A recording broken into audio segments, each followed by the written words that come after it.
full of liquor, then we dive in it. Pull him to the side, let me slide in it.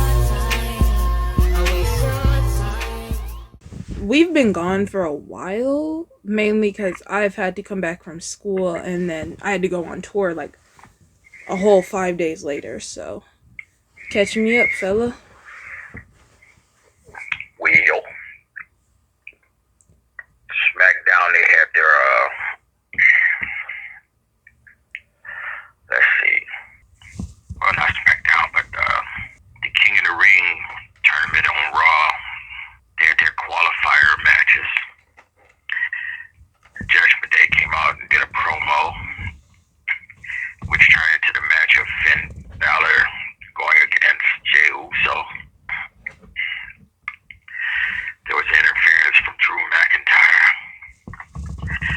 but because of that, Jey Uso won the match. Io Sky won against Natalya. Ilya Dragunov won against Ricochet, and Ricochet had just won the new Speed championship. That's another thing they just opened up. Zoe Stark won against Ivy Nile. Chad Gable was fighting against Bronson Reed, but then Sami Zayn interfered because of what he did the week before.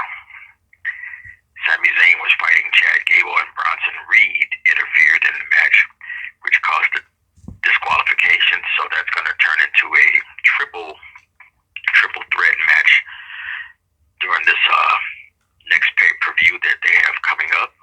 Dakota Kai lost against Lyra Valkyra, I should say, for the Queen of the Ring qualifiers. And Gunther beat Sheamus. So those are the people that's the first group going to the King of the Ring second tier tournament. That was all this week, right?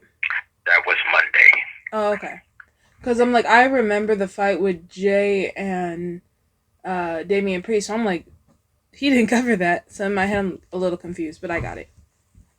That was from the pay-per-view, I believe. You're talking about Damian Priest won against Jey Uso.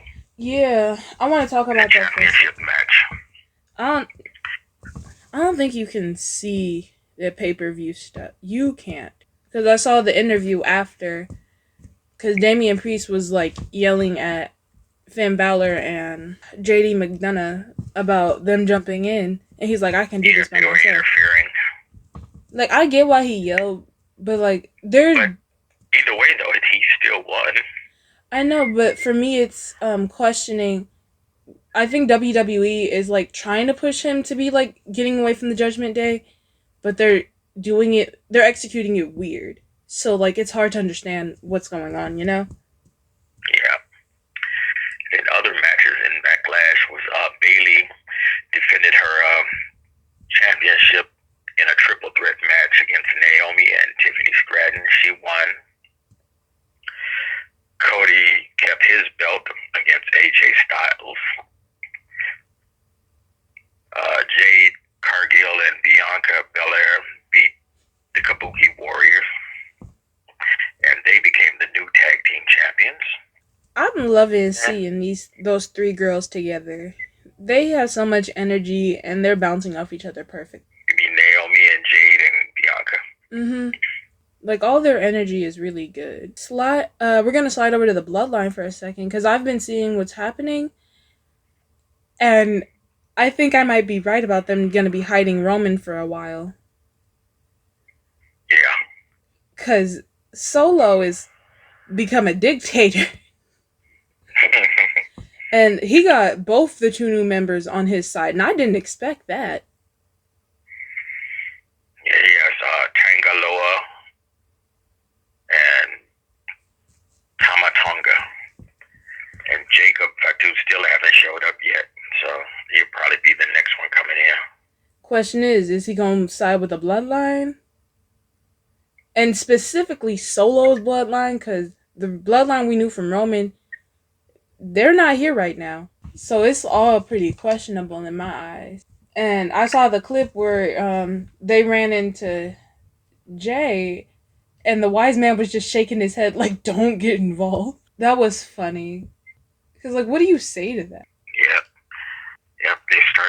storyline now looks pretty interesting too. Yeah, but it's also like so. It's interesting, but like it's so. I don't know how to feel about it, because we still haven't seen Jimmy. Jimmy's still out. Yeah, I'm thinking he might end up going with his brother. I'm thinking so too, and that's what I've been seeing online where everybody's talking about like, oh, Jimmy's gonna end up going with Jay again, which would be good, but it's also how are they gonna reconcile? Because I know Jay wants his brother back, but Jimmy's been so gung ho about the bloodline. I think this is how they're gonna do it. Jimmy gonna try and get with the new bloodline. They're not gonna want him, so he's gonna go and get back with his brother. Then them two are gonna go get back with Roman, and then they're gonna reunite and fight the other bloodline. Somehow or other, The Rock is gonna be in the middle of all of that. Okay, now that you mentioned The Rock, because everybody's I think The Rock is gonna run the Solo Sikoa bloodline against Roman. Okay, thank you. Because I'm like, because everybody wants them to have their their head to head, and I'm like, how are we gonna do this now? But I see where you're going with it. There's been so much, and I've missed so much because of college and tour. Let's talk about NXT for a second, because I saw a clip on NXT that I want to ask you about. Oh, I haven't even watched NXT in a long time. Dang.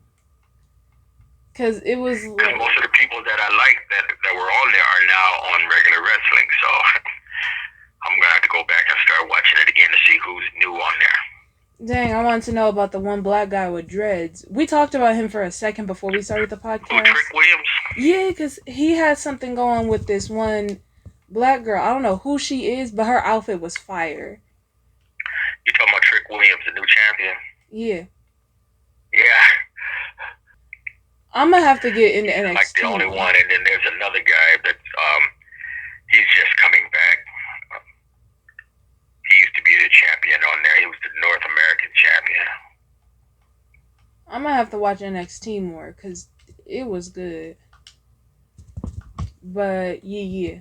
Have anything violent to say to me?